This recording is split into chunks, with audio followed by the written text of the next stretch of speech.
La mort dans la cité de Francis Schaeffer. Chapitre 7. L'homme sans la Bible.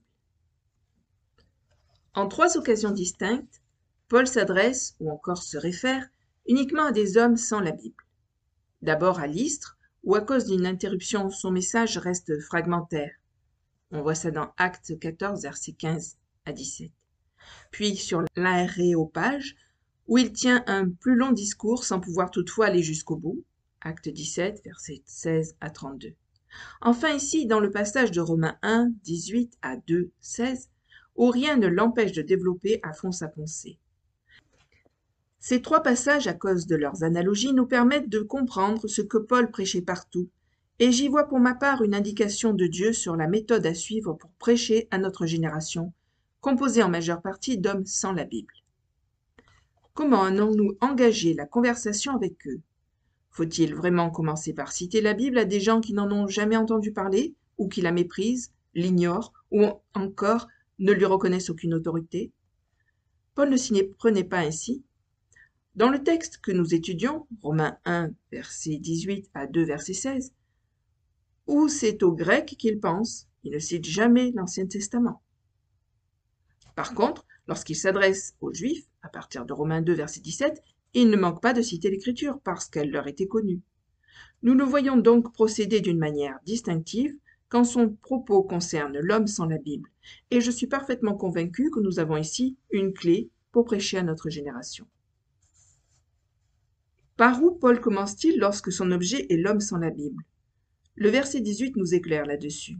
La colère de Dieu se révèle du ciel contre toute impiété et toute injustice des hommes qui retiennent injustement la vérité captive. Romains 1, verset 18. Ainsi, lorsqu'il en vient à l'homme sans la Bible, c'est par une affirmation de la colère de Dieu à cause de la vérité retenue captive que l'apôtre entre en matière. Sa toute première préoccupation est donc de prêcher la colère de Dieu. Pensez maintenant à l'homme sans la Bible d'aujourd'hui, qui ne diffère pas de celui d'autrefois. Si vous vous contentez de lui annoncer le message de salut contenu dans les versets 16 et 17, il vous rétorquera en haussant les épaules « Pourquoi ai-je besoin de salut ?» En fait, s'il arrive que l'homme moderne admette son besoin de salut, c'est qu'il pense à un salut psychologique, tel qu'on le conçoit au XXe siècle. Mais Paul est catégorique. Non, ce qu'il te faut, c'est un salut moral. Tu es coupable, réellement coupable devant Dieu. Terry Southern, auteur de Candy and the Magic Christian, attire notre attention sur un fait très important. Dans la préface de Writers in Revolt, écrivains en révolte, il établit une distinction entre les pays communistes où l'État a érigé des absolus arbitraires sur la base d'une loi arbitraire et les pays de l'Ouest qui donnent à tout une orientation psychologique. Il dit très pertinemment que notre génération est la première à avoir aboli le crime. Il ne veut certes pas déclarer que le crime n'existe plus, mais qu'il n'est plus considéré comme tel. Nous ramenons tout à une explication psychologique. Telle est l'allure particulière de l'hégélianisme sous sa forme occidentale, en contraste avec celle qu'il revêt en pays communiste. Note de l'éditeur. Le texte de la version autorisée, utilisée par l'auteur, a ici « who holds the truth in unrighteousness », c'est-à-dire qui possède la vérité dans l'injustice. En comparaison, Darby dit « qui possède la vérité dans l'iniquité ». La plupart des versions modernes ont en revanche « who hinder the truth », donc qui empêche la vérité d'agir, qui la retiennent captive, comme dans la version seconde. L'auteur incline pour le sens donné par la version autorisée, mais ne rejette pas l'autre, dont il se sert même plus loin. Ce n'est qu'à la fin du chapitre qu'il reprendra « who hold », de préférence à « who hinder ». Ainsi donc, quand l'homme moderne, cultivé ou non, pense qu'il a besoin d'être sauvé, en général, il ne songe pas à la délivrance d'une culpabilité morale, mais plutôt à être soulagé d'un sentiment de culpabilité psychologique. Sur ce point, je suis persuadé que parmi ceux qui aiment le Seigneur et prêchent l'Évangile, beaucoup se méprennent quant aux résultats. Leurs auditeurs font profession d'accepter le salut, mais pour n'avoir pas en fait saisi le message, ils ne sont pas réellement sauvés. Ils éprouvent le besoin d'être aidés et soulagés psychologiquement, mais ne comprennent pas que le message chrétien, bien qu'il inclue aussi ce soulagement, parle avant tout de vraie culpabilité morale devant un Dieu réel et saint. Le vrai besoin de l'homme, c'est la délivrance d'une culpabilité morale plutôt que la simple libération de sentiments de culpabilité. Nombre de ceux qui font une profession de foi s'en vont, j'en suis convaincu, sans avoir reçu le salut, car au lieu de saisir l'Évangile dans son sens réel, ils l'ont tout bonnement filtré à travers leur propre forme de pensée, leur propre concept. Or, à ce niveau-là, le terme de culpabilité est synonyme de complexe de culpabilité. C'est pour éviter cette confusion que Paul met immédiatement l'accent sur la colère de Dieu, et quiconque cherche à esquiver ce sujet ne comprend rien à la foi chrétienne. Le splendide verset de Jean 3,36 nous apprend comment nous pouvons être sauvés. « Celui qui croit au Fils a la vie éternelle. » Mais n'oublions pas d'autre part qu'il s'achève sur ces mots. « Celui qui ne croit pas au Fils ne verra point la vie, mais la colère de Dieu demeure sur lui. » On fausse la prédication de l'évangile de Christ si l'on omet que l'homme est sous la colère morale de Dieu. À celui donc qui hausse les épaules et conteste son besoin de salut, Paul répond « Tu as besoin de salut car tu es sous la colère de Dieu pour avoir transgressé sa loi. » Ici, il nous faut de la prudence, car il existe sans contredit un faux légalisme chrétien. Paul le combat dans l'Épître aux Galates. Pourtant, il n'y a pas de message chrétien sans un légalisme sain et adéquat. C'est même un des traits qui différencie la pensée chrétienne de la pensée non chrétienne.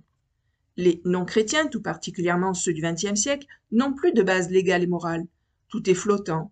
Pour fixer une norme, c'est la majorité de 51% qui décide, ou bien l'autorité d'un pouvoir totalitaire de droite ou de gauche qui tranche. On voit aussi nos contemporains opter pour quelques formes d'hédonisme, car Platon l'avait parfaitement compris et un absolu est nécessaire à une vraie morale. Mais ce philosophe, qui avait saisi le problème, tout comme plus tard les néoplatoniciens de la Renaissance, n'a jamais trouvé cet absolu. Néanmoins, la Bible dit, tout à fait clairement, qu'il existe une loi morale de l'univers et que cette loi fondamentale n'est autre que le caractère de Dieu lui-même. Il n'y a au-delà de Dieu aucune loi qui lie Dieu.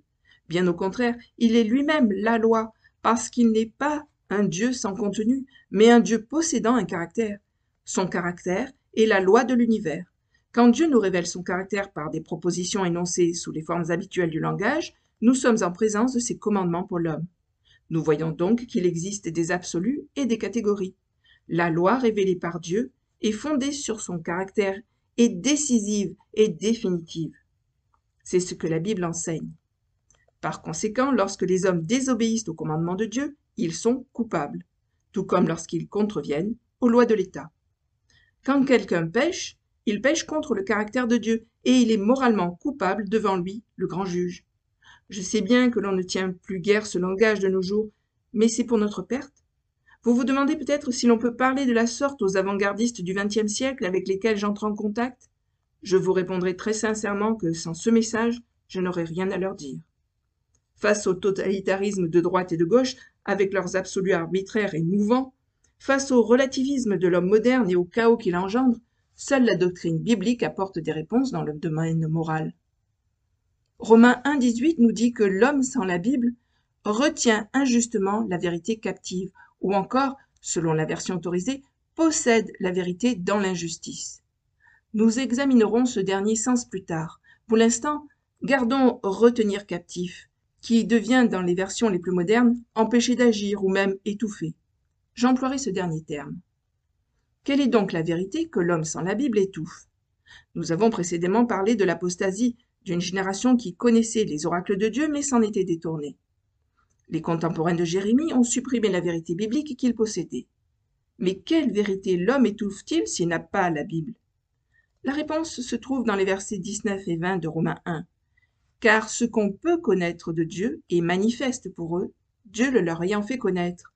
En effet, les perfections invisibles de Dieu, sa puissance éternelle et sa divinité, se voient comme à l'œil depuis la création du monde, quand on les considère dans ses ouvrages. Paul décompose la vérité que les hommes suppriment en deux éléments. Remarquez-le, ce sont ceux-là même qui, d'après le psychologue Jung, se dressent devant la volonté de l'homme. Tout d'abord le monde extérieur, ensuite tout ce qui surgit du plus profond de l'homme. Ainsi, sans apporter de réelles solutions, Jung identifie exactement les deux réalités fondamentales auxquelles l'homme doit faire face. L'homme lui-même et l'univers extérieur. Mais Paul, des siècles avant lui, les avait clairement désignées comme les vérités que l'homme, j'entends bien l'homme sans la Bible, étouffe. À l'Istre et sur l'Aréopage d'Athènes, où Paul avait devant lui exclusivement des non-juifs, c'est de cette même méthode d'approche qu'il s'est servi. La suite de la lecture de ce chapitre dans une nouvelle vidéo. À bientôt. Merci. Au revoir.